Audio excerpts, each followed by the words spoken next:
बिस्मिल्लाहिर्रहमानिर्रहीम। अस्सलामु अलैकुम।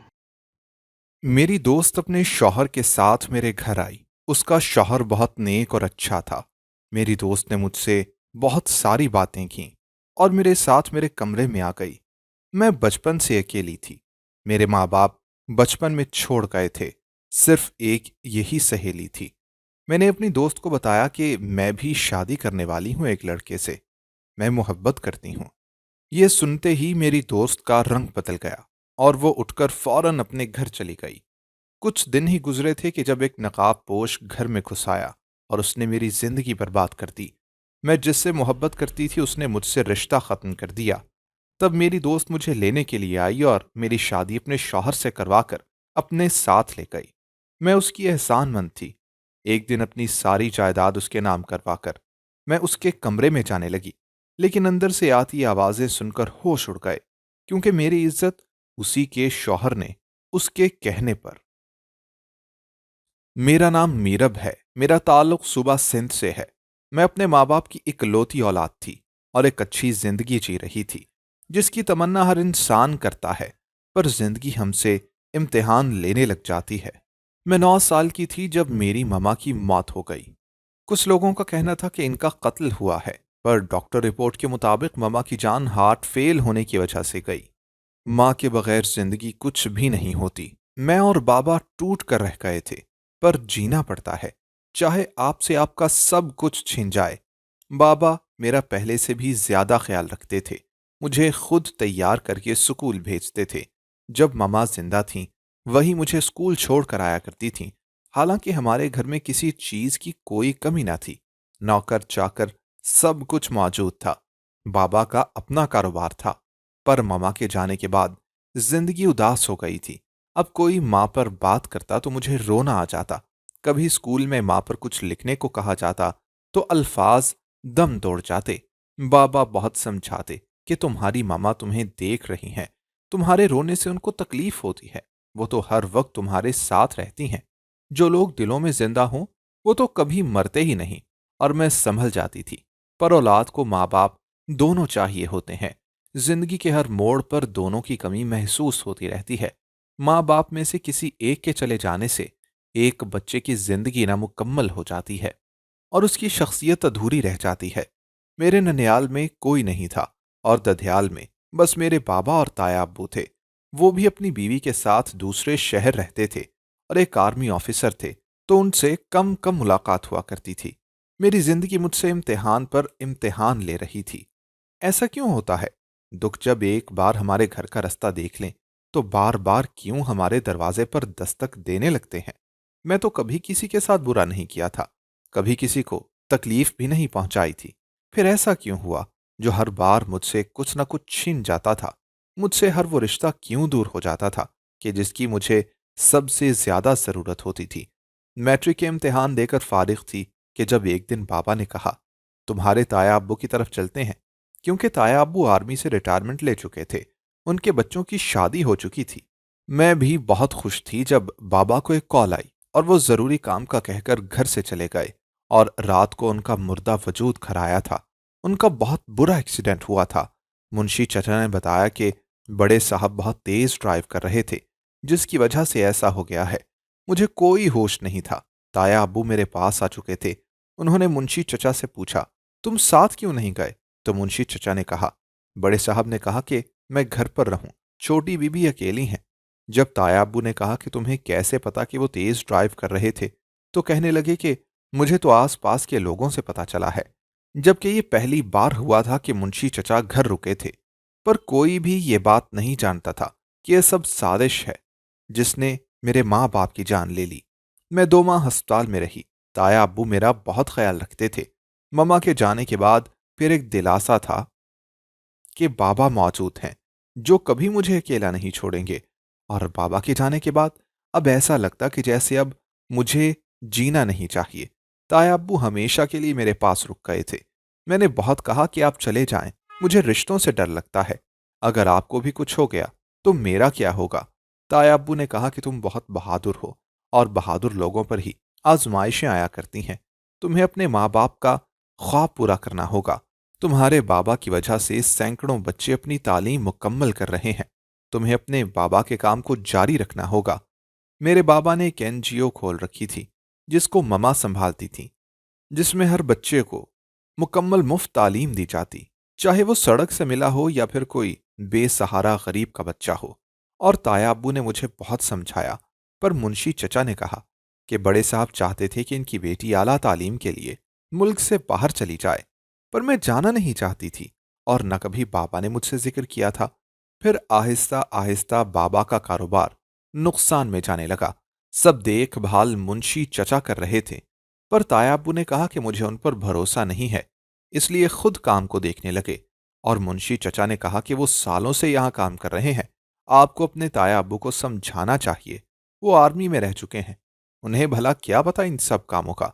पर मुझे किसी भी बात से कोई गर्ज नहीं था और न मुझे उनकी बातों की कोई समझ थी। मुंशी चचा की एक बेटी मेरी हम उम्र थी, मेरे साथ ही पढ़ती थी, हम सहेलियां थीं। उसका नाम किरण था। वो अक्सर मेरे साथ हमारे घर में रुक जाया करती और बाबा ने कभी हम दोनों में फर्क नहीं किया था। जो चीज मेरे लिए लाते वही उसके लिए। पर मुंशी चचा ने कहा कि वो यहां से जाना चाहते हैं। उस दिन मैं बहुत रोई थी कि चचा आप ना जाएं, पर उन्होंने कहा कि उनका जाना बेहतर है और वो ताया अब्बू के घर आने से पहले पहले ही घर से चले गए।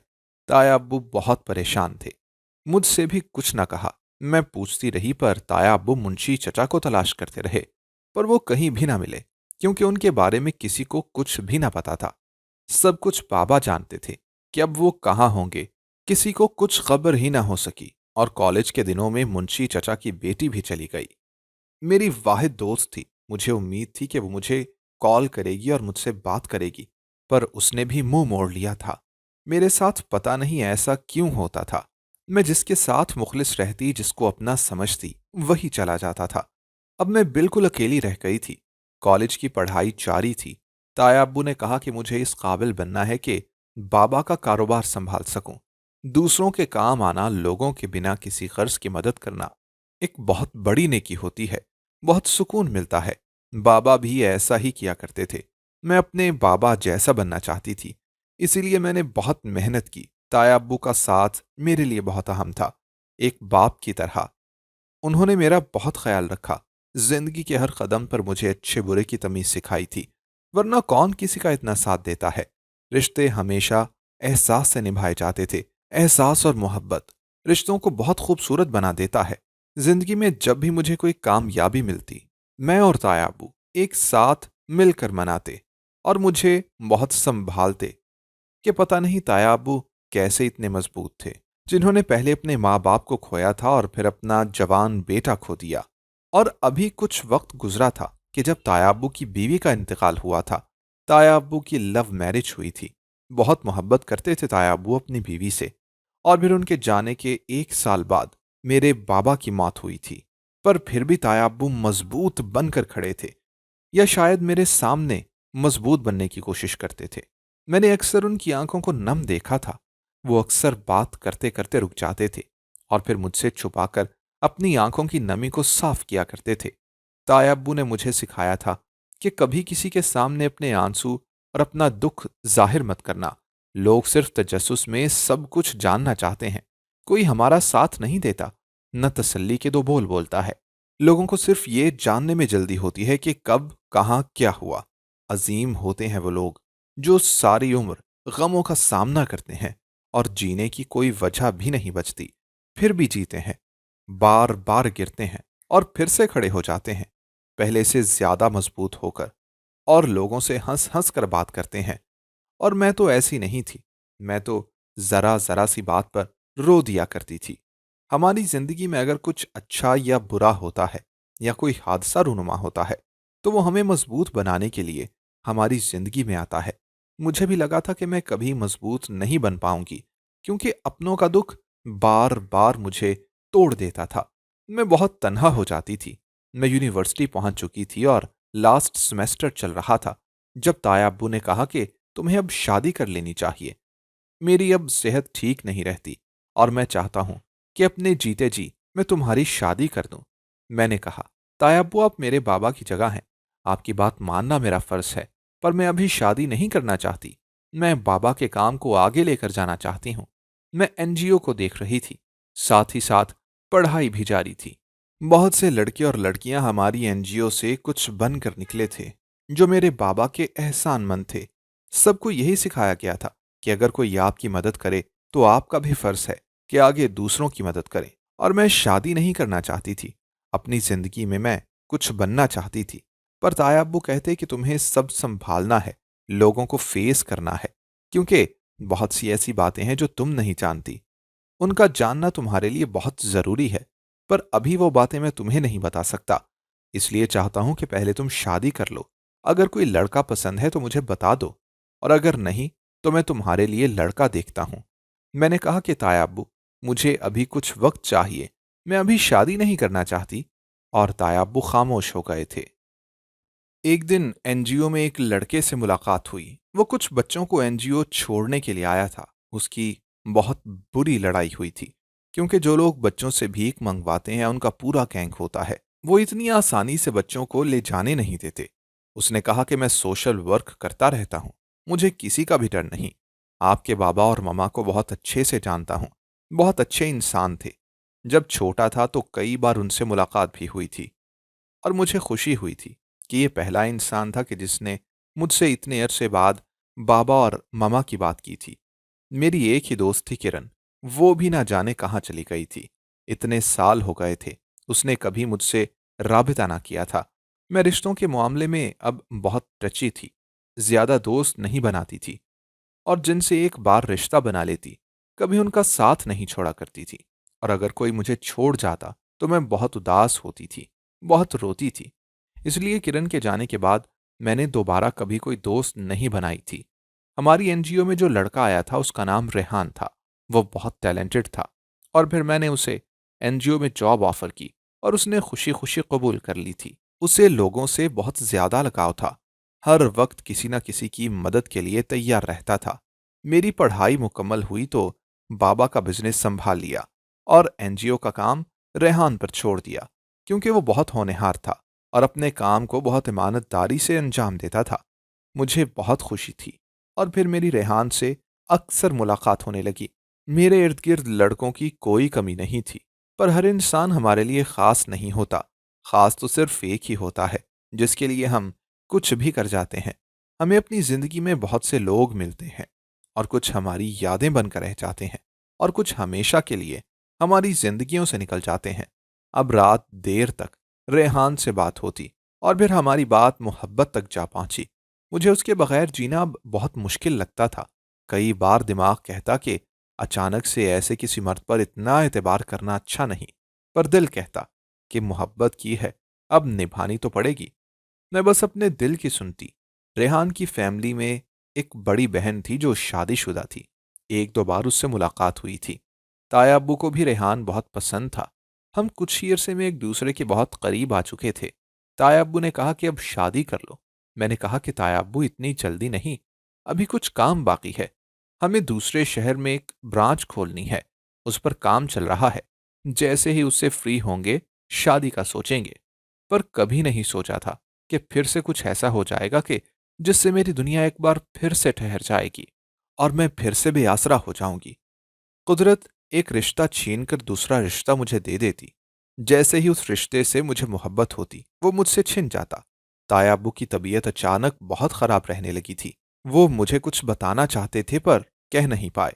डॉक्टर ने उनको टेंशन लेने से मना किया था, पर गम इंसान का पीछा कभी भी नहीं छोड़ता। ताया अब्बू मेरा वाहिद सहारा थे, मेरे लिए मेरा बाप थे। उन्होंने मुझे जिंदगी का असल सबक सिखाया था, पर वो भी मुझे छोड़कर चले गए।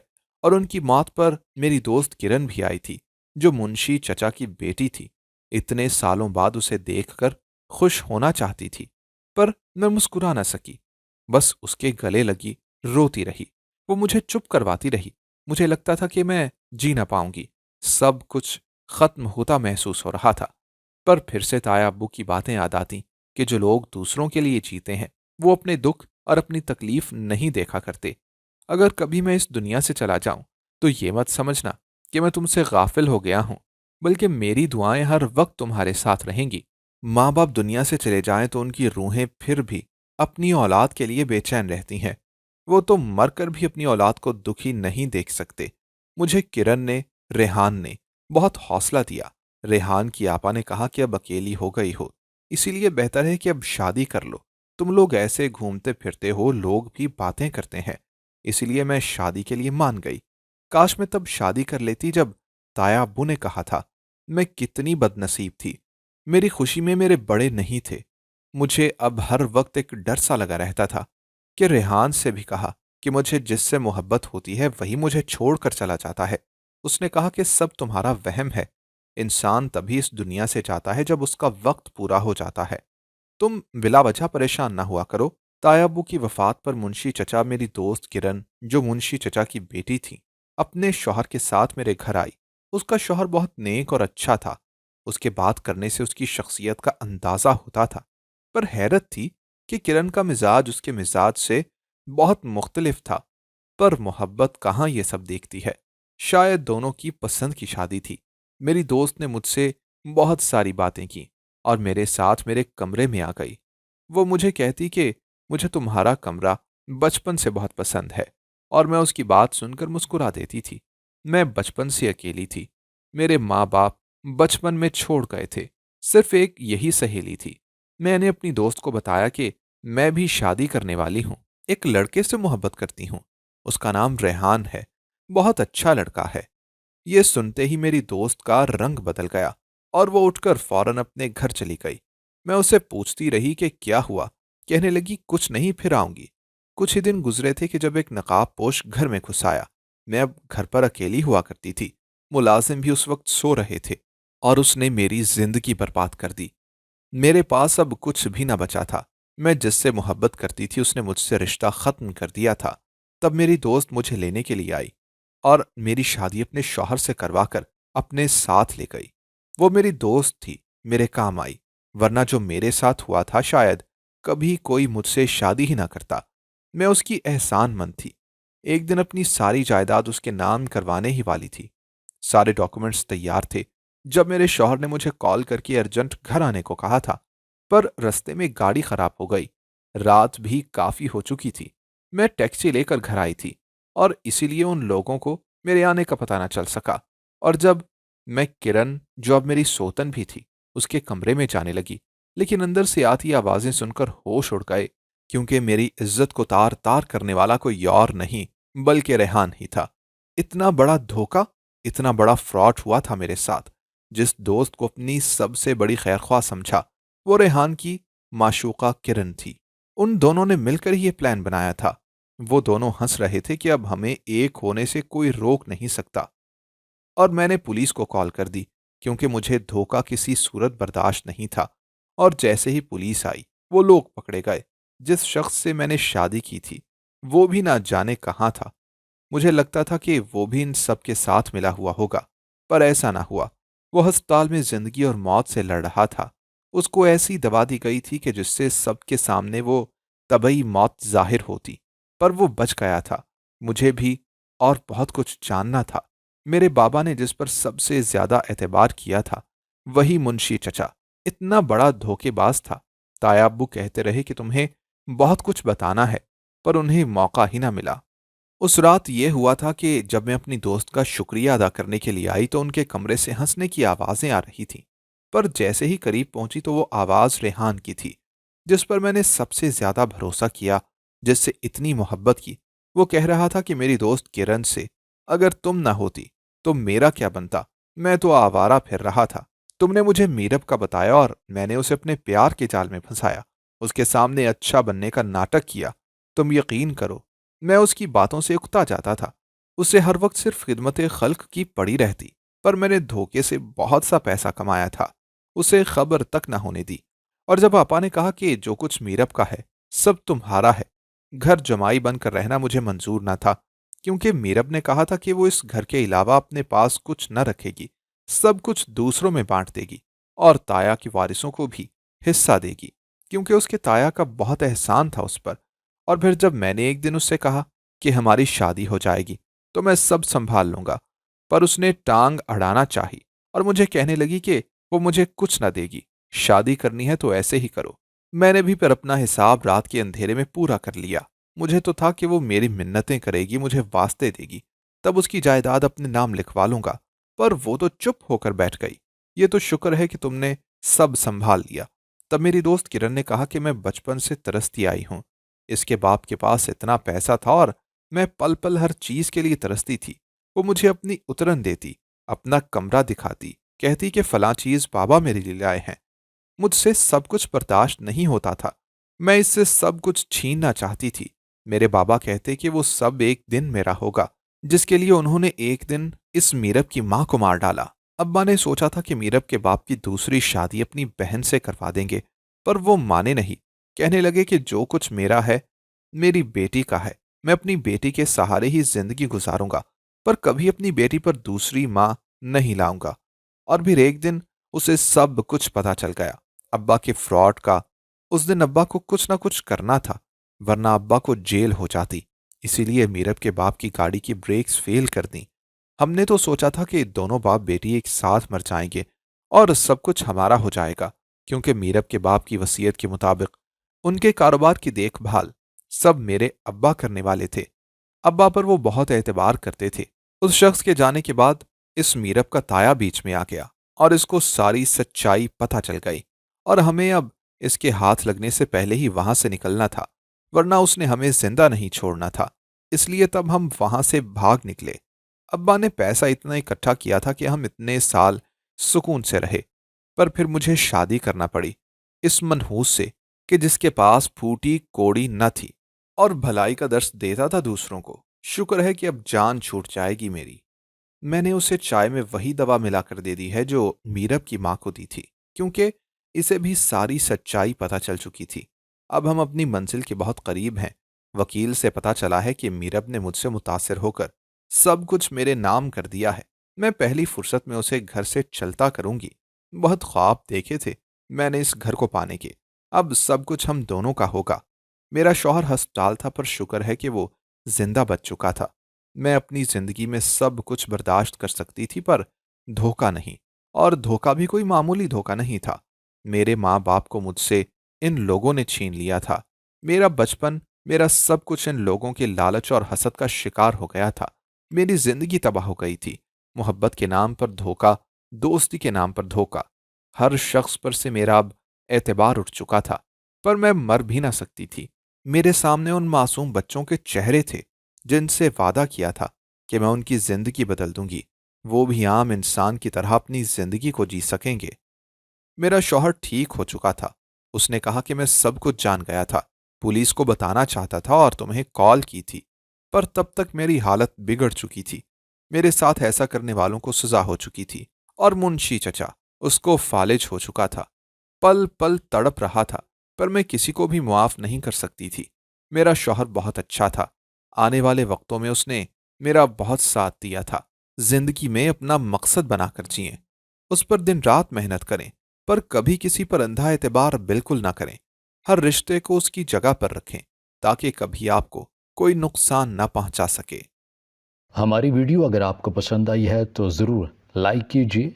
अपनी राय देना चाहें तो कमेंट्स कीजिए। अच्छी लगे तो शेयर कीजिए। इसके साथ साथ अगर आपने हमारा चैनल सब्सक्राइब नहीं किया तो ज़रूर कीजिए और बेल आइकन पर लाजमी क्लिक कीजिए ताकि हमारी हर आने वाली वीडियो आप तक बर वक्त पहुँच सके।